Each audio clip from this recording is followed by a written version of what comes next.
Labour union NEHAWU says that it will intensify its strike action this week at TVET and community training colleges across the country. It says this is because a solution hasn't been found in the impasse between NEHAWU, students' organisations, as well as the Minister of Higher Education and Labour.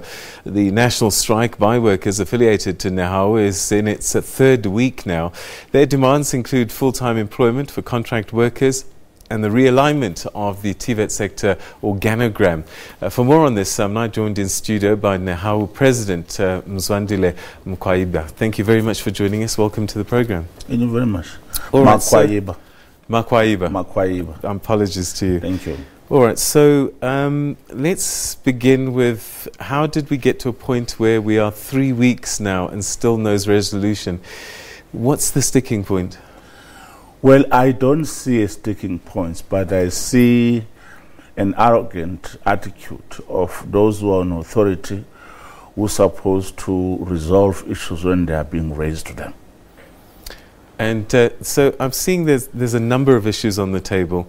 Let's deal with each one by one, because there's different organizations, there's students, there's Department of Labour, Department of Higher Education, as well as Labour. In our case, when we were transferred from Department of Basic Education, we are transferred under a section called Section 197.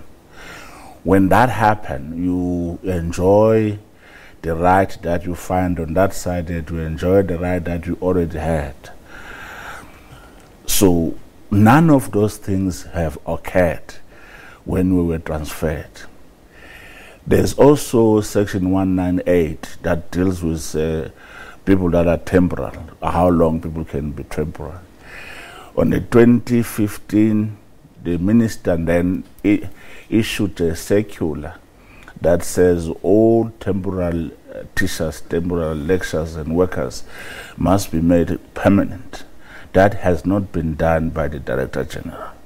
Because when the minister issues a circular, that becomes a law. Therefore, it must be implemented by the Director General. So what is DG Konde saying about that? Why he hasn't made them permanent? Well, we have not get the answer with all the period that we've been around trying to get these things to be done. We are not being told why this is not being done. That's the reason that in Cape Town, the meeting between ourselves and the minister collapsed, because we felt that Konde is a problem. Kwebinkundla is a problem. Now, problem doesn't solve problem. So we thought that it would be better to talk to minister politically, because we were not there to negotiate, but we were there to raise a political problem within our alliance, by the way. This is a minister deployed by the ANC. As COSATU, we are in alliance with the African National Congress. We have a right to call a minister aside to say, this is a problem, and we expect the minister to intervene. So what did she say?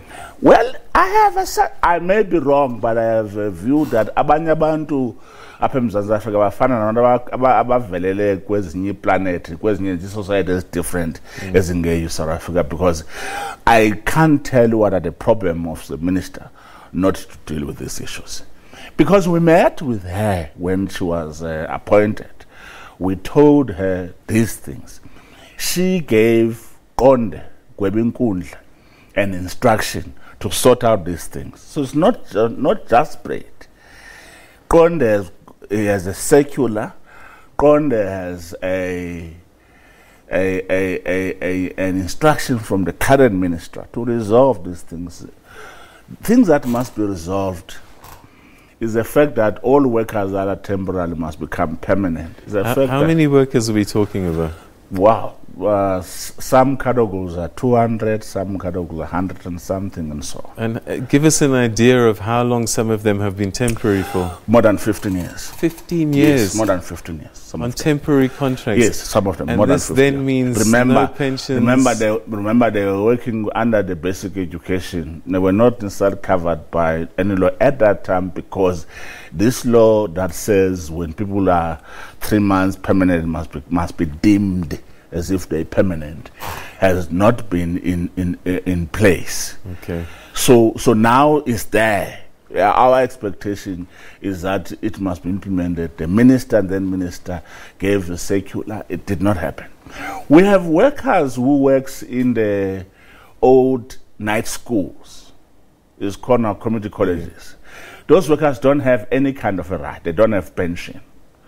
When they die, their family will expect them that they will get something, thinking that because they are in the public service.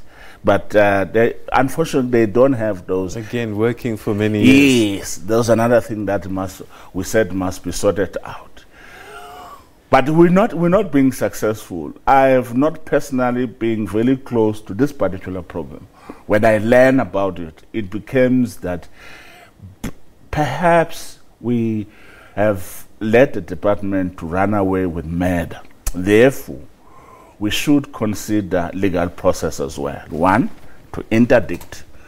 2, to compel the department to comply with the law, because they must follow Section 198. Then the circular must be followed. You can't have so many people that are not being permanent for so long. So I'm coming from a meeting now that all provinces were in Pactonian in a hotel where we were discussing these matters. We have agreed we're going back, we intensify. Last night we received a 3.5 page from Konde telling us about what he thinks that it must be resolved. We have discussed that document. We have put together a team that must look into that document, and we're going to write back to them tonight and tell them that tomorrow there must be a team of NEHAWU and team of the Department of Education, and we must look into those things and resolve and find a solution. All right. Failure, we'll carry on. So the real casualties of this, of course, are the students. Of course, because remember when teachers in the basic education doing marking, they are paid. Ours are not being paid. Therefore, it compromises the quality of the exams. Papers are leaking. So all manner of funny things. The other problem that I find it very funny, in this institution, if you pass, the chance of getting your certificate within 6 months are dimmed. You pass, you're supposed to have a certificate, you're supposed to go to the industry and produce the skills that you have, but they don't get certificate. It sometimes takes 6 to 10 years. You still haven't told me what the minister has said. You just said she hasn't dealt with it. What did she say to you? I would have told you what the minister said. The minister decided to protect Konde. Didn't want to discuss a political meeting. She chose an employee rather than taking a political responsibility. I would have told you. She didn't say a thing because she simply didn't see herself. Have you gone to Luthuli House, your alliance partner? Not yet, but we are going there, because when the minister failed to respond, in fact, we're not going to go to Luthuli House. We're going to meet the president. Okay. Yes. Mr. Makwayiba, we're going to have to leave it there, unfortunately, but thank you very much indeed for sharing your thoughts with us, and I hope that you find a resolution to these issues as soon as possible. Thank you so much. I hope to. Thank you very much. We all hope so. Thank you. All right. Okay, now, non-government and profit organizations fulfill a crucial social service, the only lifeline for scores of vulnerable minors. But financial strain is forcing more and more of them to close their doors.